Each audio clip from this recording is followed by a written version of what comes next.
Hello বন্ধুরা, HD Faruk মালদ্বীপ চ্যানেলে আপনাদেরকে জানাই স্বাগতম। আলহামদুলিল্লাহ, আশা করি সবাই ভালোই আছেন। তো আপনাদের মাঝে আরেকটা ভিডিও নিয়ে আসলাম, মালদ্বীপের ভিসার বিষয়ে কিছু কথা বলবো। দেখেন, আমার কমেন্ট বক্সে অনেক ভাই বিরাদার আপনারা কোশ্চেন করেন যে ভাই, মালদ্বীপের ভিসার বর্তমান কি পরিস্থিতি এবং কি আসা যাবে কি না। তো তাদের উদ্দেশ্যে আমি বলবো যে দেখেন, বর্তমানে যারা মালদ্বীপ আসতে চাচ্ছেন ফ্রি ভিসায় কোম্পানিতে, তো তাদের উদ্দেশ্যে বলবো এটা কথা কি, দেখেন এদেশে ফ্রি ভিসা, হ্যাঁ বর্তমানে একটু ঝামেলা। কারণ দেখা যাইতেছে অনেক সময় আছে মানুষের মাছ মারার মতো দেখা যাইতেছে একটা বের দেয়, ওইভাবে বের দেওয়ার সময় দেখা যাইতেছে যদি কখনো ফ্রি ভিসার কোনো কাগজপাতি আর লোক পরে পুলিশের সামনে তাদেরকে অ্যারেস্ট করে নিয়ে যায়।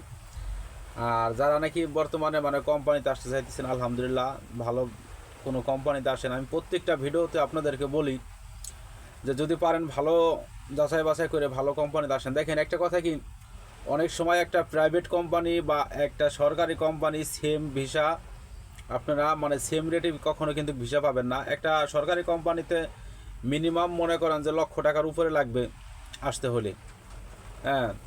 আর একটা কোম্পানির ভিসায় ধরেন আপনার 4-5 লাখ টাকায় যদিও আসেন, সারা বছর কিন্তু আপনার ওই একই পরিশ্রম একই কাজকাম করতে হবে, মাঝখান দিয়ে দেখা যাইতেছে আপনার স্যালারিটা কমই হবে।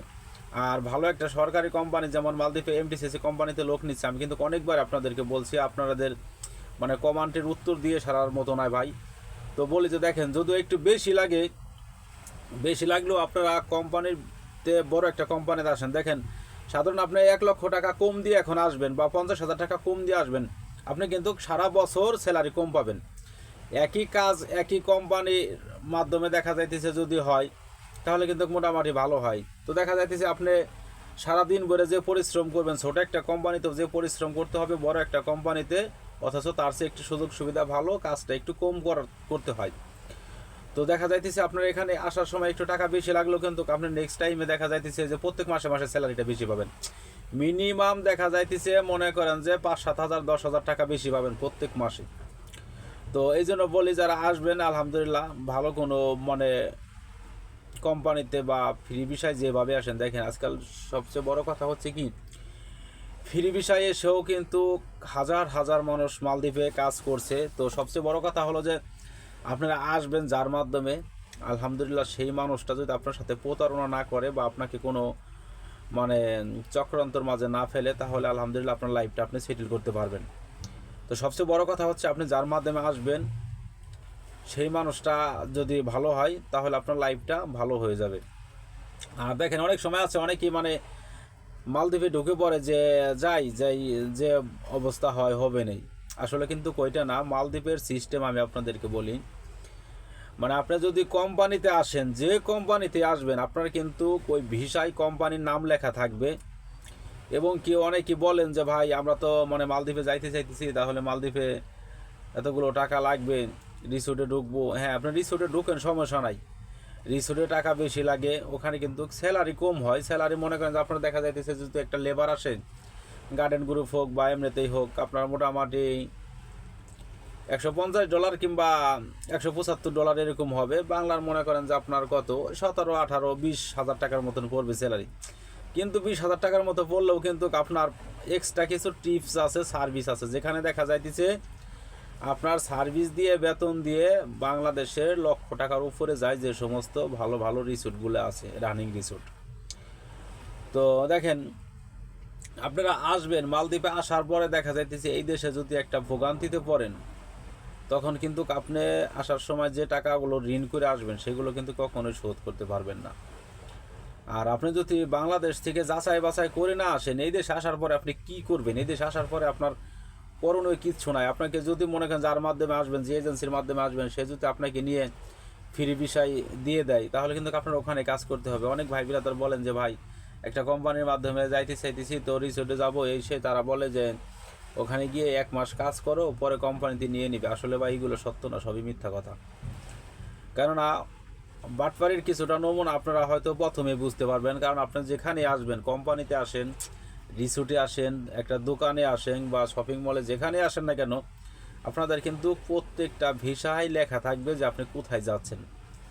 আর যখনই নাকি আপনাকে একটা লোক এনে দিয়ে বলবে যে কোম্পানি থেকে 1 মাস পরে নিবে বা রিসোর্টে 1 মাস পরে নিবে, তোমরা এখন 1 মাস আপাতত বাহিরে কাজ করো, ফ্রি ভিসা হিসাবে কাজ করো, পরে লোক নিয়ে নিবে।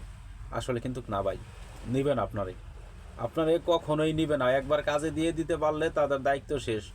পরে আপনি পুলিশের হাতে ধরা খাইলেন না মালদ্বীপের গেস্ট হাউসে বসে রইলেন, সেটা কিন্তু তাদের দেখার বিষয় না।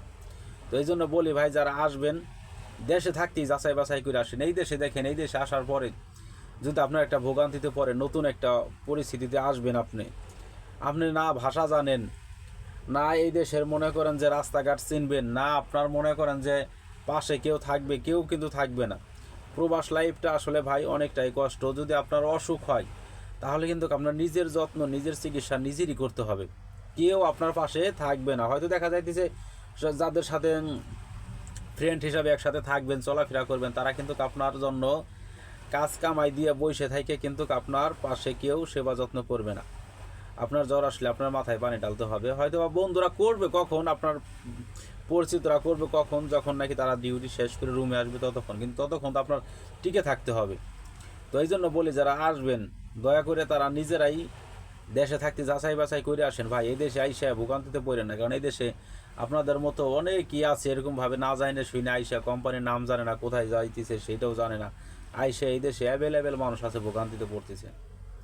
তো এই জন্য তো তাদের জন্য আমার এই ভিডিওটা, যে দয়া করে কেউ এরকম ভোগান্তিতে পড়বেন না। আপনারা দেশে থাকতেই যাচাই বাছাই করে তারপরে ঢোকেন। এদেশে আসার পরে যাচাই বাছাই করার মতো কোনো সুযোগ আপনি পাবেন না, কখনোই না। কারণ এই দেশে আসার পরে মনে করেন যে আপনার ওরকম কোনো চান্সই নাই। তো যাই হোক বন্ধুরা, আমি আপনাদেরকে সবসময় ভালো কিছু সাজেশন দেওয়ার চেষ্টা করবো, এবং কি মালদ্বীপের যে কোনো তথ্য নিয়ে আমি আপনাদেরকে ভিডিও বানিয়ে দেওয়ার চেষ্টা করব। যদি আমার ভিডিওটা ভালো লাগে তাহলে অবশ্যই আমার আইডিটা সাবস্ক্রাইব করে পাশে থাকবেন, এবং কি আপনাদের কোনো মন্তব্য থাকলে কমেন্ট বক্সে কমেন্টের মাধ্যমে আপনারা বলবেন। আলহামদুলিল্লাহ আপনাদের কমেন্টে রিপ্লাই দেওয়ার চেষ্টা করব। যাই হোক বন্ধুরা, ভালো থাকবেন। আল্লাহ হাফেজ।